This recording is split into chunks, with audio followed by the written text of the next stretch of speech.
Hello दोस्तों, स्वागत है आप लोग का एक नया वीडियो में। तो हमारे देश में ऑलरेडी 6 दफ़ा इलेक्शन हो चुका है। अगली जो लोकसभा चुनाव है, जो लास्ट दफ़ा है और 7वीं दफ़ा है, वो 1 जून होने वाला है। तो ये 6 दफ़ा लोकसभा इलेक्शन हो जाने के बाद हम लोग इस वीडियो में बात करेंगे गुजरात का जो 26 लोकसभा सीट है, उस 26 लोकसभा सीट में सबसे ताज़ा और लेटेस्ट ओपिनियन को गुजरात जो बीजेपी का गढ़ माना जाता है, जो बीजेपी का घर माना जाता है, क्योंकि हमारा प्रधानमंत्री नरेंद्र मोदी जी गुजरात से बिलोंग करते हैं। हमारा स्वराष्ट्र मंत्री अमित शाह भी गुजरात से बिलोंग करते हैं। तो गुजरात की जनता की राय क्या है? गुजरात की जनता 6 दफ़ा इलेक्शन हो जाने के बाद क्या है गुजरात की जनता के दिल में, क्या है गुजरात की जनता के मन की बात? गुजरात की जनता किसको प्रधानमंत्री देखना चाहता है? 3rd टर्म के लिए प्रधानमंत्री नरेंद्र मोदी को, या पहले बार हमारी लेट राजीव गांधी जो हमारा एक्स प्राइम मिनिस्टर भी थे, और सोनिया गांधी के सुपुत्र राहुल गांधी को पहले बार? क्या है गुजरात की जनता की राय? गुजरात की जनता क्या चाहता है कि कौन सरकार गठन करे? बीजेपी का गठबंधन इंडिया अलायंस या कांग्रेस का जो महागठबंधन है इंडिया अलायंस? देखते हैं 26 सीटों का गुजरात का कड़ा टक्कर बीजेपी और कांग्रेस के बीच, प्रधानमंत्री नरेंद्र मोदी और राहुल गांधी के बीच, इंडिया अलायंस और इंडिया महागठबंधन के बीच। देखते हैं गुजरात की जनता की राय क्या है, गुजरात की जनता क्या चाहता है 6 दफे इलेक्शन हो जाने के बाद। अहमदाबाद का 26 लोकसभा सीटों का पहला जो लोकसभा सीट है वो अहमदाबाद पूर्व, मतलब ईस्ट अहमदाबाद। तो ईस्ट अहमदाबाद पूर्व में 1 लोकसभा सीट है, और अहमदाबाद पूर्व का जो 1 लोकसभा सीट है वो भारत जनता पार्टी बीजेपी का गठबंधन इंडिया अलायंस के खाते में जाएगा। इसके बाद अगली लोकसभा केंद्र है वो है पाटन। पाटन में भी 1 लोकसभा सीट है, और पाटन का जो 1 लोकसभा सीट है वो बीजेपी का गठबंधन इंडिया अलायंस के खाते में जाएगा। कांग्रेस का महागठबंधन इंडिया जोट को पाटन से कोई भी लोकसभा सीट नहीं मिलेगा। अदर्स पॉलिटिकल पार्टी को भी पाटन से कोई लोकसभा सीट नहीं मिलेगा। इसके बाद अहमदाबाद पश्चिम लोकसभा केंद्र में यहाँ पर 1 लोकसभा सीट है। अहमदाबाद पश्चिम यानी वेस्ट अहमदाबाद का जो 1 लोकसभा सीट है वो 1 लोकसभा सीट भारत जनता पार्टी का गठबंधन इंडिया के अलायंस के खाते में जाएगा। अहमदाबाद पश्चिम से कोई भी लोकसभा सीट कांग्रेस का महागठबंधन इंडिया जोट को नहीं मिलेगा। इसके बाद अमरोली में 1 लोकसभा सीट है, और अमरोली का जो 1 लोकसभा सीट है वो भारत जनता पार्टी का गठबंधन इंडिया अलायंस को जाएगा। अमरोली से कोई भी लोकसभा सीट कांग्रेस का महागठबंधन इंडिया जोट को नहीं मिलेगा। अदर्स पॉलिटिकल पार्टी को भी अमरोली से कोई लोकसभा सीट नहीं मिलेगा। अमरोली के बाद जो अगली लोकसभा सीट है वो है मेहसाना। मेहसाना में 1 लोकसभा सीट है, और मेहसाना का जो 1 लोकसभा सीट है वो बीजेपी का गठबंधन इंडिया अलायंस के खाते में जाएगा। कांग्रेस का महागठबंधन इंडिया जोट को मेहसाना से कोई भी लोकसभा सीट नहीं मिलेगा। अदर्स पॉलिटिकल पार्टी को भी मेहसाना से कोई लोकसभा सीट नहीं मिलेगा। मेहसाना के बाद अगली लोकसभा केंद्र है पोरबंदर। पोरबंदर में तो 1 लोकसभा सीट है, वो 1 लोकसभा सीट भारत जनता पार्टी का गठबंधन इंडिया अलायंस को जाएगा। कांग्रेस का महागठबंधन इंडिया जोट को पोरबंदर से कोई लोकसभा सीट नहीं मिलेगा। अदर्स पॉलिटिकल पार्टी को भी पोरबंदर से कोई लोकसभा सीट नहीं मिलेगा। पोरबंदर के बाद जो अगली लोकसभा केंद्र है वो है आनंद। आनंद में 1 लोकसभा सीट है, और वो 1 लोकसभा सीट बीजेपी का गठबंधन इंडिया अलायंस के खाते में जाएगा। कांग्रेस का महागठबंधन इंडिया जोट को आनंद से कोई भी लोकसभा सीट नहीं मिलेगा। अदर्स पॉलिटिकल पार्टी को भी आनंद से कोई लोकसभा सीट नहीं मिलेगा। आनंद के बाद जो अगली लोकसभा केंद्र है वो भी गुजरात की बहुत इंपॉर्टेंट है, वो है नवसारी। नवसारी में 1 लोकसभा सीट है, और वो 1 लोकसभा सीट भारत जनता पार्टी का गठबंधन इंडिया अलायंस के खाते में जाएगा। नवसारी से कोई भी लोकसभा सीट कांग्रेस का महागठबंधन इंडिया जोट के खाते में नहीं आएगा। अदर्स पॉलिटिकल पार्टी को भी नवसारी से कोई लोकसभा सीट नहीं मिलेगा। नवसारी के बाद जो अगली लोकसभा केंद्र है बनासकांठा। बनासकांठा में 1 लोकसभा सीट है, वो 1 लोकसभा सीट पहली बार कांग्रेस का महागठबंधन इंडिया जोट के खाते में जाएगा। भारत जनता पार्टी का गठबंधन इंडिया अलायंस के बनासकांठा से कोई लोकसभा सीट नहीं मिलेगा। अदर्स पॉलिटिकल पार्टी को भी बनासकांठा से कोई लोकसभा सीट नहीं मिलेगा।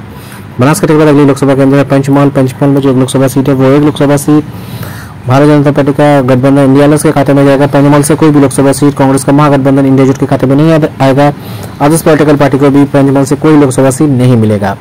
पंचमहल के बाद जो अगली लोकसभा केंद्र है गुजरात का वो है बारडोली। बारडोली में 1 लोकसभा सीट है, और वो 1 लोकसभा सीट बारडोली का भारत जनता पार्टी का गठबंधन इंडिया अलायंस को मिलेगा। कांग्रेस का महागठबंधन इंडिया जोट को बारडोली से कोई सीट नहीं मिलेगा। अदर्स पॉलिटिकल पार्टी को भी बारडोली से कोई लोकसभा सीट मिलने की उम्मीद एकदम भी नहीं है।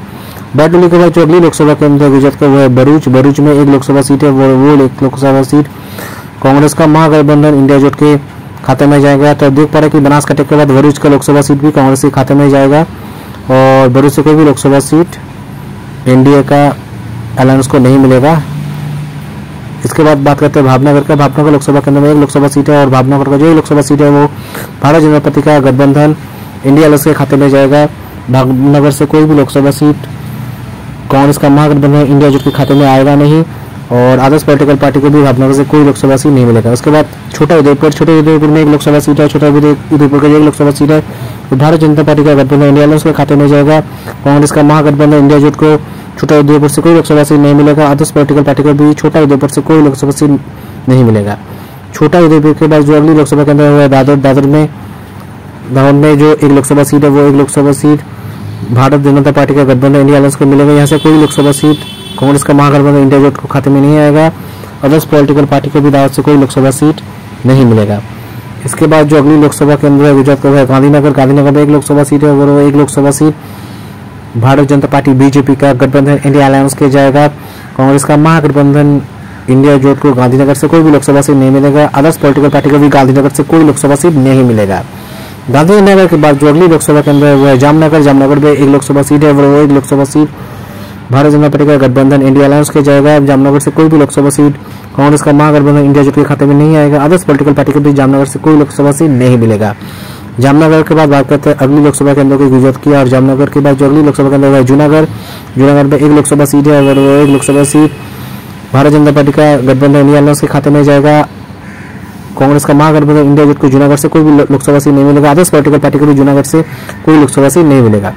जूनागढ़ के बाद गुजरात की जो अगली लोकसभा केंद्र है वो है कच्छ में एक लोकसभा सीट है। कच्छ का जो एक लोकसभा सीट है वो भारतीय जनता पार्टी का गठबंधन इंडिया अलायंस को जाएगा। कांग्रेस का महागठबंधन इंडिया जुट को कच्छ से कोई भी लोकसभा सीट नहीं मिलेगा। अदर्स पॉलिटिकल पार्टी को भी कच्छ से कोई लोकसभा सीट नहीं मिलेगा। कच्छ के बाद जो अगली लोकसभा केंद्र है खेरा में एक लोकसभा सीट है और एक लोकसभा सीट भारतीय जनता पार्टी का गठबंधन इंडिया अलायंस के खाते में जाएगा। खेरा से कोई भी लोकसभा सीट कांग्रेस का महागठबंधन इंडिया जुट के खाते में नहीं आएगा। अदर्स पॉलिटिकल पार्टी को भी खेरा से कोई लोकसभा सीट नहीं मिलेगा। खेरा के बाद बात करते हैं अगली लोकसभा केंद्र गुजरात का और वो है राजकोट में एक लोकसभा सीट है और राजकोट जो एक लोकसभा सीट है वो कांग्रेस का महागठबंधन इंडिया जुट के खाते में जाएगा। राजकोट से कोई भी लोकसभा सीट भारतीय जनता पार्टी का गठबंधन इंडिया अलायंस को नहीं मिलेगा। राजकोट से आदर्श पॉलिटिकल पार्टी को भी कोई लोकसभा सीट नहीं मिलेगा। राजकोट के बाद बात करते हैं अगली लोकसभा का साबरकांठा की। साबरकांठा में जो एक लोकसभा सीट है वो एक लोकसभा सीट भारतीय जनता पार्टी का गठबंधन इंडिया अलायंस के जाएगा। साबरकांठा से कोई भी लोकसभा सीट कांग्रेस का महागठबंधन इंडिया अलायंस के खाते में नहीं आएगा। आदर्श पॉलिटिकल पार्टी को भी साबरकांठा से कोई लोकसभा सीट नहीं मिलेगा। साबरकांठा के बाद जो अगली लोकसभा केंद्र है गुजरात का वो है सूरत में एक लोकसभा सीट है और वो एक लोकसभा सीट भारतीय जनता पार्टी का गठबंधन इंडिया अलायंस के जाएगा। अदर्स पॉलिटिकल पार्टी को सूरत से कोई लोकसभा सीट नहीं मिलेगा। कांग्रेस का महागठबंधन को भी सूरत से कोई लोकसभा सीट नहीं मिलेगा।